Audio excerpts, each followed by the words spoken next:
Audience బంగారాలు కొంచెం ఈ ఛానల్ సబ్స్క్రైబ్ చేసి షేర్ చేసి మీ ఫ్రెండ్ని ఎంకరేజ్ చేసి సపోర్ట్ చేయండిరా. Please subscribe my channel. మీ చేతి నా వంట.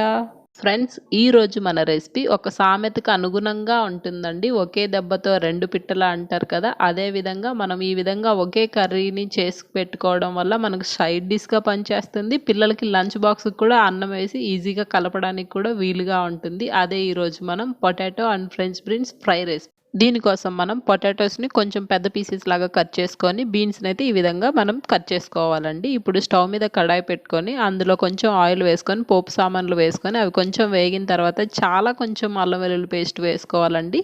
ఇది కొంచెం పచ్చివాసన పోయిన తర్వాత మనం కట్ చేసి కడిగి పెట్టుకున్నటువంటి బంగాళదుంప ముక్కలు వేసుకోవాలి. ఈ విధంగా వేసుకొని ఒక 2 నిమిషాల పాటు ఆయిల్ అంతా అప్లై అయ్యేలాగా ఫ్రై చేసుకోవాలి.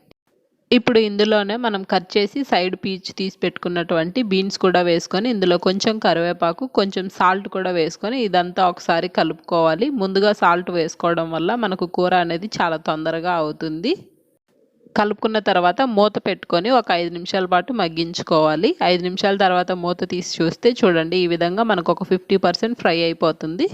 మంటని సిమ్లో ఉంచుకొని మాత్రమే చేసుకోవాలి. హై ఫ్లేమ్లో ఉంచితే మనకు అడుగు అంటిపోతుంది. చూడండి, మనం మరొక 5 నిమిషాల తర్వాత మొత్తం ఒక 80% వరకు కుక్ అయిన తర్వాత మాత్రమే ఇందులో పసుపు వేసుకొని కలుపుకోవాలి. ముందే వేసుకుంటే మనకు కడాయికే ఎక్కువ పసుపు అంటుకుంటుంది.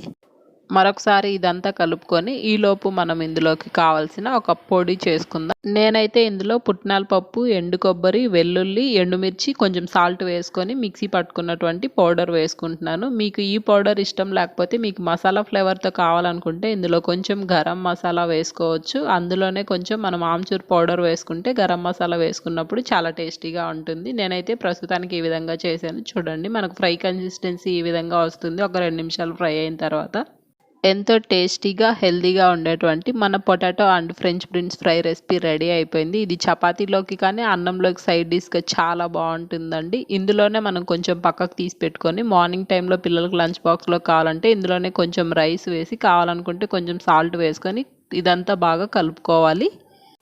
అన్నం అంతా బాగా కలుపుకొని స్టవ్ ఆఫ్ చేసుకోవాలి. ఇప్పుడు ఇంకో కడాయి తీసుకొని మనకు వేరుశనగ పలుకులు వేయించి వేసుకుంటే ఇందులో పిల్లలు తినేటప్పుడు క్రంచీగా తగులుతాయి, చాలా ఇష్టంగా కూడా తింటారు. నేనైతే ప్రస్తుతానికి అవి వేయట్లేదు. ఎంతో టేస్టీగా ఉండే potato and French beans fried rice recipe మన లంచ్ బాక్స్ కోసం రెడీ అయిపోయింది. Thanks for watching. Please like, comment and subscribe.